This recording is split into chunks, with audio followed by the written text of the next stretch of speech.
வல்லமை உள்ளவர், ஞானம் மிகுந்தவர், விசுவாசம் நிறைந்தவராம் ஸ்தேவான் என்னும் முடியப்பர், தூய ஆவியரால் அரும் பெரும் அற்புதம் அடையாளம் புரிந்தவராம்.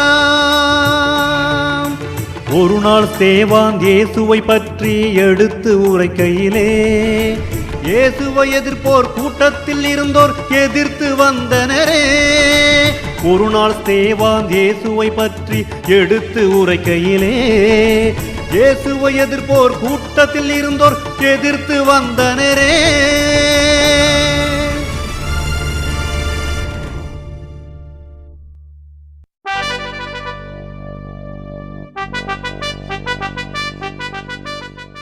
திமிர் பிடித்தவர்களே, இறைவார்த்தையை கேட்க மறுக்கும் செவியும் ஏற்க மறுக்கும் உள்ளமும் கொண்டவர்களே, உங்களுடைய மூதாதையரைப் போல நீங்களும் தூய ஆவியாரை எப்போதும் எதிர்க்கிறீர்கள். எந்த இறைவாக்கினரைத்தான் உங்கள் மூதாதையர் துன்புறுத்தாமல் இருந்தார்கள்? நேர்மையாளருடைய வருகையை முன்னறிவித்தோரை அவர்கள் கொலை செய்தார்கள். இப்போது நீங்கள் இயேசுவை காட்டிக் கொடுத்து கொன்று விட்டீர்கள். கடவுளின் தூதர்கள் வழியாய் தரப்பட்ட திருச்சட்டத்தை நீங்கள் பெற்றிருந்தும் அதனை கடைபிடிக்கவில்லை. ஸ்தேவான், போதும், நிறுத்து. முடியப்பரே, உலகில் சிறந்த எம் யூத மறைக்கு எதிராக நீ கூச்சலிடுகிறாய். போதும் உன் போதனை. இந்த நகரத்தில் உள்ள எவரும் உன் குரலுக்கு செவி சாய்க்க மாட்டார்கள், இது உறுதி. உண்மைக்கு எல்லோருமே ஒரு நாள் செவி சாய்த்தே ஆக வேண்டும். என்ன பிதற்றுகிறாய்? இயேசு பிறந்தார், வளர்ந்தார், இறந்தார். இது எல்லோரும் அறிந்த ஒன்றுதானே. அடங்க மாட்டாயா? நீ எதிர்க்கும் இந்த யூத மறையினை முழுமையாக கற்றவர் எங்கள் சவுல். அவரிடம் உன்னால் விவாதிக்க முடியுமா? இந்த ஸ்தேவான் நமது யூத மறைக்கு எதிராக வானலாக கூச்சலிடுகிறான். பாருங்கள் சவுல், எத்தனையோ பேர் நமது யூத மறைக்கு எதிராக வந்தார்கள். அவர்களை எல்லாம் கொன்று குவித்தவர்கள் நமது மூதாதையர். இவன் பைத்தியக்காரனை போல் பிதற்றுகிறான். இயேசு என்கிறான், இறந்து போனவர் உயிர்த்தார் என்கிறான். அவர் விண்ணகத்தில் கடவுளுக்கு அருகே அமர்ந்திருப்பதாக சொல்லுகிறான். என்ன விந்தை! வாருங்கள், எல்லோரும் இவனை கொல்லுவோம்.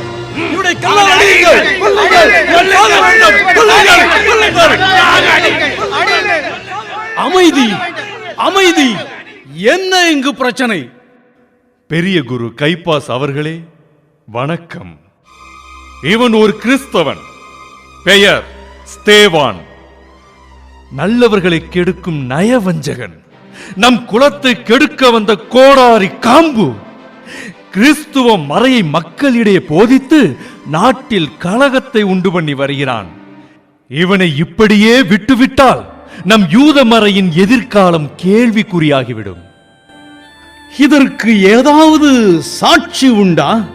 குருவே, இவன் இறைவனுக்கும் மோயிசனுக்கும் விரோதமாக பேசியதை நானே கேட்டேன். கடவுளின் கட்டளைகளுக்கு விரோதமாக பேசும் இவனை சும்மா விடக்கூடாது. ஸ்தேவான், இவர்கள் கூறும் குற்றச்சாட்டிற்கு நீங்கள் கூறும் பதில்? இவர்கள் பொய் சொல்லுகிறார்கள்.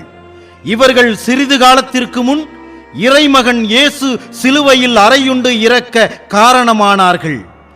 இதோ பரலோகம் திறந்திருப்பதையும் இயேசு இறைவனுடைய வலது பக்கத்தில் எழுந்து நிற்பதையும் காண்கிறேன்.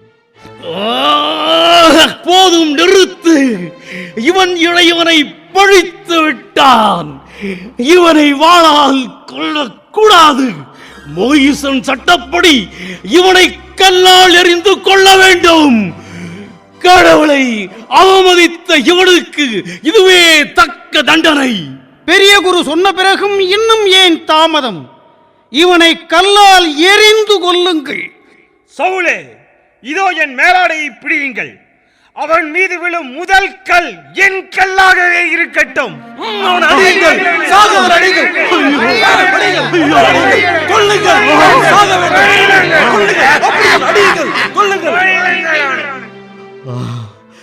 ஆண்டவரே இயேசுவே, உனக்காக உயிரை கொடுப்பதில் பெருமை அடைகிறேன்.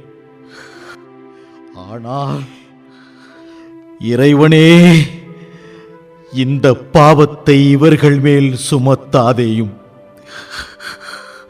இவர்களை மன்னியும், இவர்களை மன்னியும். கிறிஸ்தவர்களே, இரத்தம் சிந்தும் அளவுக்கு உங்கள் விசுவாசம் வளரட்டும்.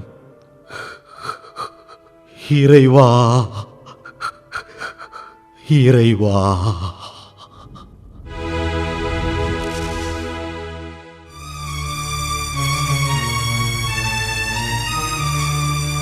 விதையல்லவோ இது, விதையல்லவோ கிறிஸ்துவம் என்னும் விருட்சம் எழும்ப மண்ணில் விழுந்த முதல் விதையல்லவோ, மண்ணில் விழுந்த முதல் விதையல்லவோ.